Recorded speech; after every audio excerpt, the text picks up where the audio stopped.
Bonjour chers internautes, bonjour les passionnés des métiers de l'enseignement. Moi c'est monsieur Nanangamou Daniel, étudiant à l'école normale supérieure de Yaoundé 1, option mathématiques. Bienvenue dans cette vidéo où nous parlerons du rôle de l'épistémologie de l'enseignant dans les pratiques d'enseignement. Depuis un certain temps, le référencement épistémologique pour les activités conduites dans le cadre de l'enseignement et de l'apprentissage des sciences est une des préoccupations de la communauté des didacticiens. C'est ainsi qu'un collectif de didacticiens et de mathématiciens, à l'instar de Bruno Damoès, Martha Isabelle, Fandinho Pinala, Inès Marazani, Georges Sanji, Sylvia Sparagli de l'Université de Bologne, sont réunis du 18 au 20 septembre 2008 à l'Université de Bordeaux en France pour présenter un ouvrage sur le rôle de l'épistémologie dans les pratiques enseignantes, dont un extrait de cet ouvrage a été soumis à notre analyse. Extrait qui met l'accent sur les effets d'une formation épistémologique lacunaire sur l'action didactique des professeurs. Et il s'adresse principalement aux inspecteurs pédagogiques, aux enseignants de mathématiques, aux auteurs des livres scolaires, aux didacticiens et aux chercheurs.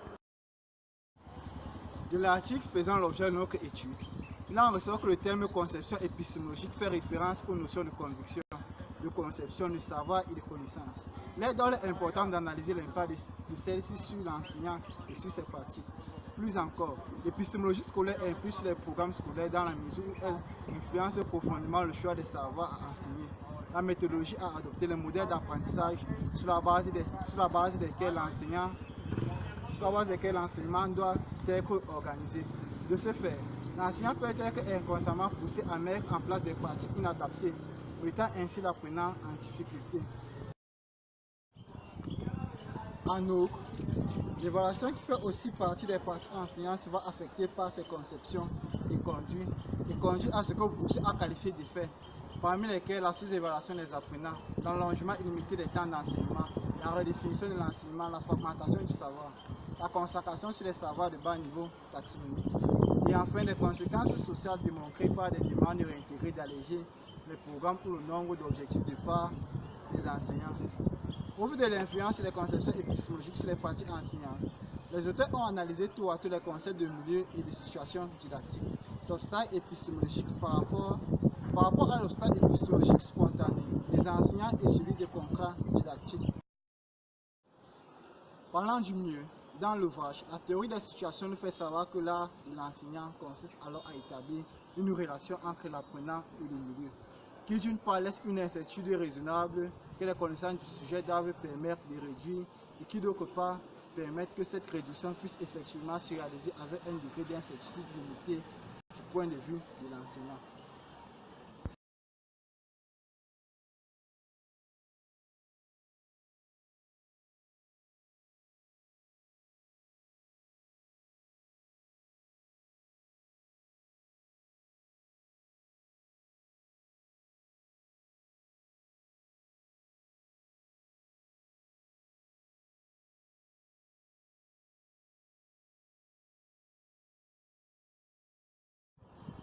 Concernant les obstacles épistémologiques, les études menées par Rousseau dès le début des années 1960 ont permis de mettre en exergue le fait que l'apprenant se construit à travers les sources de complexité informationnelle qui se généralisent le plus souvent en mathématiques.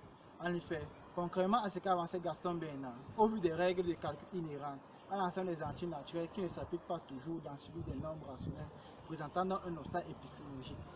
Cette notion étant essentielle à la conception épistémologique de l'enseignant, il est important de garantir à ce dernier des fondements historiques et épistémologiques solides, car la prise de décision en salle de classe étant parfois spontanée, elle se greffe à ses connaissances générales. Cette conception de l'enseignant, de l'apprenant et des parents sur ce qu'il convient de faire pour acquérir le savoir est appelée épistémologie spontanée. Celle-ci s'enracine dans les pratiques ancestrales et ne devrait s'opposer à l'épistémologie scientifique. De ces deux formes d'épistémologie, il y a une incompatibilité dans l'activité de l'apprenant qui subit une contrainte didactique, ce qui implique de donner des réponses originales, d'avoir une bonne organisation de connaissances spécifiques et une contrainte déterminée par des conditions didactiques qui ont pour objectif de générer des réponses attendues indépendamment des moyens utilisés. Ainsi, lors de l'utilisation d'analogies par les enseignants, l'on constate que l'épistémologie des sciences cognitives peut satisfaire la première concrète, mais pas la seconde, d'où la mise en place du contrat didactique. Dans l'article, les auteurs montrent que le contrat didactique est influencé par l'épistémologie de l'enseignant du fait des attentes de l'enseignant, de la modification des conditions et des interprétations mathématiques de l'apprenant. Ainsi, l'omission du donné comme la présente l'expérience d'Amor et Sangré en 1998 mettait en relief deux principales constantes de comportement, à savoir une clause des attentes et une clause des constantes.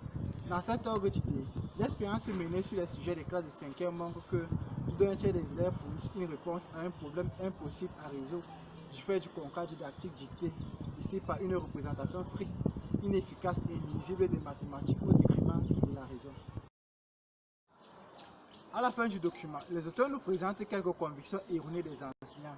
Ils nous révèlent qu'en effet, il existe un lien de cause à effet entre conviction et misconception de l'enseignant et celle de l'apprenant. Ils nous révèlent que la manière d'enseigner d'un enseignant, les termes, outils et exemples utilisés pour transmettre le savoir ont un impact sur la manière de comprendre de l'apprenant. Il en découle que l'enseignant doit se situer dans un contexte précis, un ensemble défini et tenu compte du niveau scolaire de l'apprenant. Les notions telles que infini, périmètre, et fractions ont fait l'objet d'une étude auprès de quelques enseignants et élèves. Cette étude n'a que fait que renforcer l'idée selon laquelle les enseignants expliquent une notion aux apprenants selon leur propre manière de comprendre et percevoir la chose, une perception souvent erronée car trop généraliste.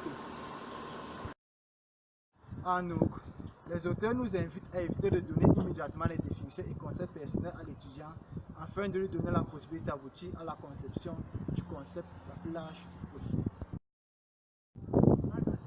En somme, nous pouvons dire que la lecture de l'extrait soumis à notre étude a été facile, mais la compréhension a été fastidieuse, car elle nécessite une certaine connaissance en didactique et mathématiques.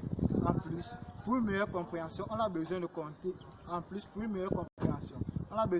la lecture ailleurs. Par exemple, les livres de Gaston Rousseau. Quant à la bibliographie, elle n'est pas attractive, mais son aspect positif est qu'elle permet aux lecteurs d'enrichir leurs connaissances en épistémologie.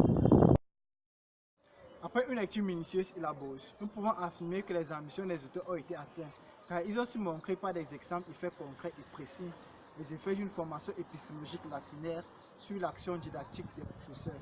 Mais nous reprochons aux auteurs de n'avoir pas apporté des solutions aux problèmes évoqués, notamment le problème des obstacles épistémologiques. De ce fait, les auteurs suscitent une question en nous, celle de comment résoudre le problème évoqué dans le texte. Comment créer un milieu favorable où l'apprenant pourra surmonter ces problèmes et comment améliorer la formation des enseignants pour pallier aux problèmes et difficultés rencontrés sur le terrain. Chers internautes, merci de nous avoir suivis. N'oubliez pas de liker la vidéo et de vous abonner sur notre chaîne YouTube.